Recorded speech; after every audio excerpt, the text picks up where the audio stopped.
Thank you very much for this nice introduction, and also for the opportunity to share some of the experiences from the involvement of subnational governments in climate change adaptation and mitigation.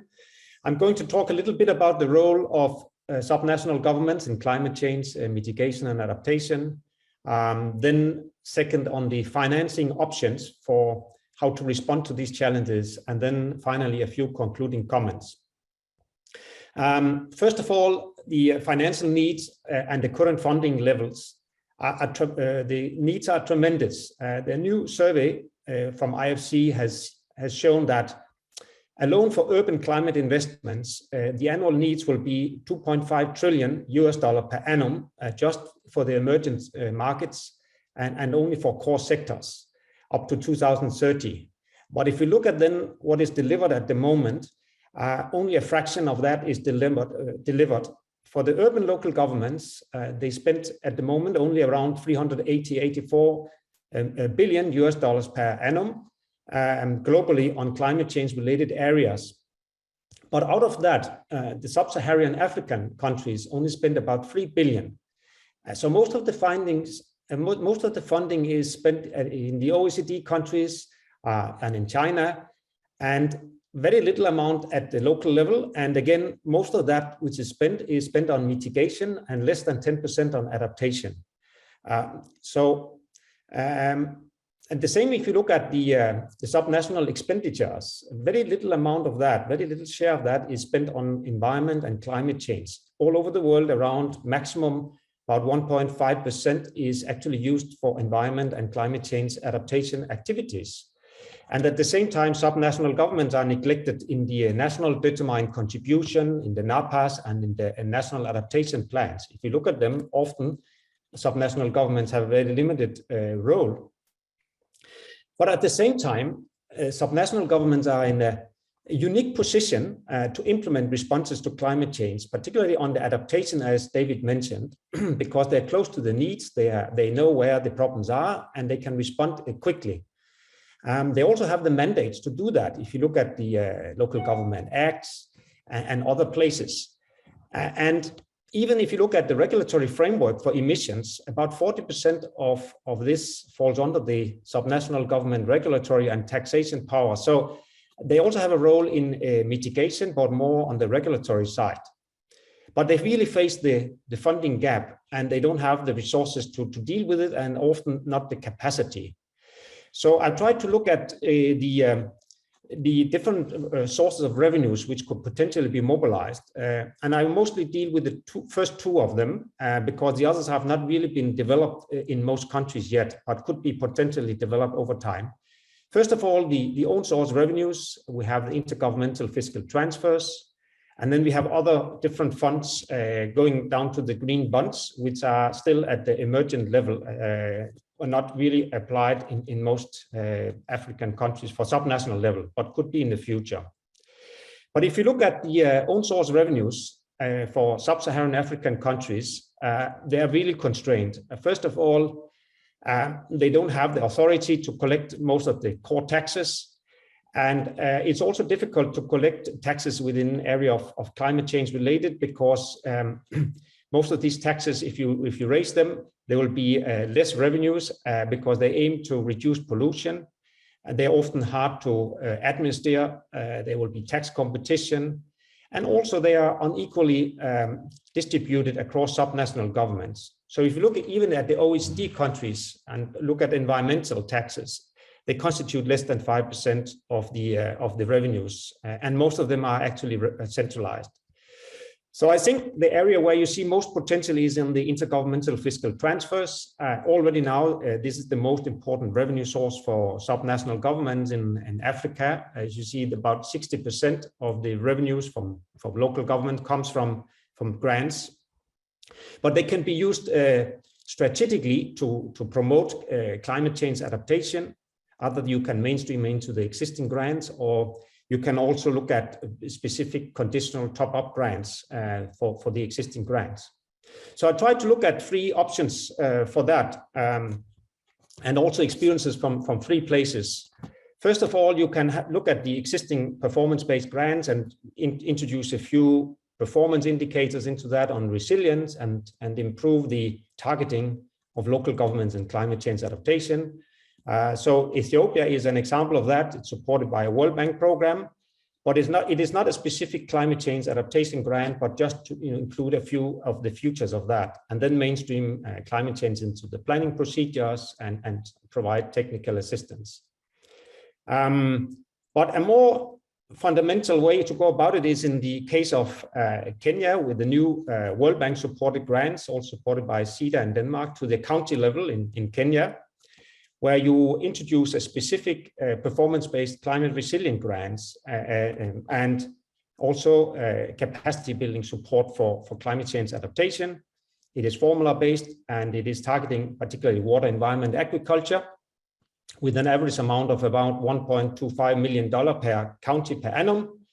But it's not integrated into the existing grant system. It's an additional new grant, which is conditional for climate change adaptation. Then the third option is to look at the existing grant system and top up in the mechanism, develop a global top-up mechanism for multi-sectoral performance-based climate resilient grants. Typically, you top up the existing funding system by around 20% for the extra cost of climate proofing investments. You also use the existing performance assessment systems and add climate-related performance indicators. And you test it slowly and then over time roll it out to the whole country. And you support the whole chain from climate risk assessment to planning, execution, monitoring. And the UNCDF supported global local facility is an example of that, whereby you add to the existing funding around 20% and link it to the intergovernmental transfer system in each of the countries involved. The local mechanism has now been adopted or is being adopted in around 29 countries, mostly in the LDC and in the SIDS in the Pacific, and is often phased. The countries which started using this mechanism has now rolled it out to nearly the entire country, called phase 3, and that's Bhutan and Cambodia. But the various countries are at various levels of implementation, but they're gradually being rolled out in the existing transfer systems, and often they are performance-based with the targeted investments. Mozambique is a good example of that. They started in 2014 with 3 districts, and now they're covering 20 districts in 5 provinces. Money is routed through the treasury system using the Ministry of Finance system with a special budget codes for climate change adaptation. There are annual performance assessment done by the ministries, supported by the local mechanism, and is neutral and independent, and formula-based allocations around 3.7 million per year. But it is really ensured in the investment menu and guidelines that this additional funding is spent on climate change related investments. So it should not just be business as usual, but really ensure that the extra funding is also applied for climate change adaptation.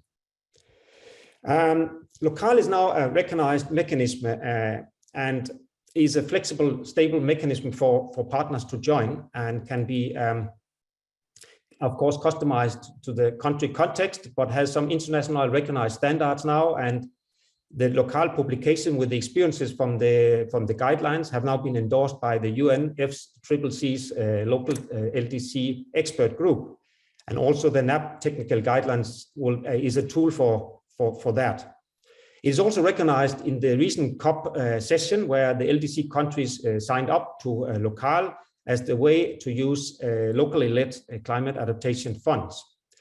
Countries which are joining the program will be part of the global board, and will also, the intention is to mobilize funding from the Green Climate Fund and other adaptation funding available. Now, one of the reasons and the discussion and challenges will always be how to ensure that the extra funding is used on climate resilient areas. And there's been developed a system for that called ACAF, Assessing Climate Change Adaptation Framework, in collaboration with the World Resource Institute. And the next presentation will talk a bit more about that, so I will not go into the details there. But it's very important that this funding is actually tracked and used, and so that you can monitor how the local governments are using the extra funding for climate change adaptation. So here you'll have the reference to all the guidelines and also the adaptation of the local mechanism in the global discussions on climate change adaptation. But again, the most important part is to integrate it, link it to the existing intergovernmental fiscal transfer system in the country in the performance-based manner to ensure targeting of the funding towards climate change adaptation. Now, the conclusions briefly are that there's need for a paradigm shift. We cannot continue as we have done so far. Although these funding I talked about are increasing, they need to be speed up and roll out much faster. And the subnational governments need to have a much stronger role in climate change adaptation, especially, but also in mitigation. And we need to increase the pie and the advantages of the co-benefit for adaptation. But we also need to strengthen the targeting and incentivize the subnational governments to walk the extra mile, because if you just allocate funding without these incentives, they will not address the climate change challenges in each of the countries. So we need to improve the effectiveness and efficiency in funding, and by mainstreaming the climate change into all processes from the risk assessments, in planning, execution, and monitoring.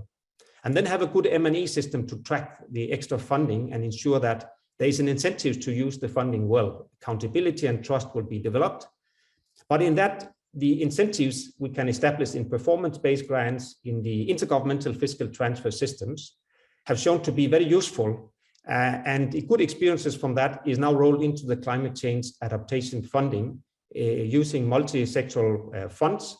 Sometimes a specific fund, as we have talked about in the case of Kenya, other times linked to the other grants which are already there in the various countries.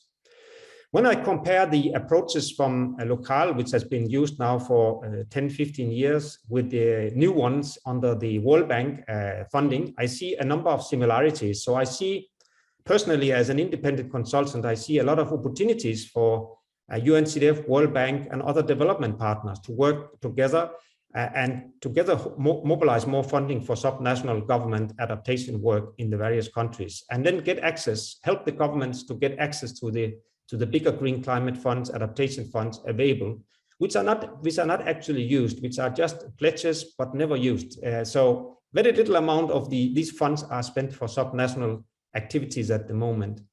And then finally, I will urge to strengthen the advocacy and sharing of lessons learned. There's a lot of good lessons learned out there, but as I said, the global local initiative is one way to share that, because the countries are there in the board together.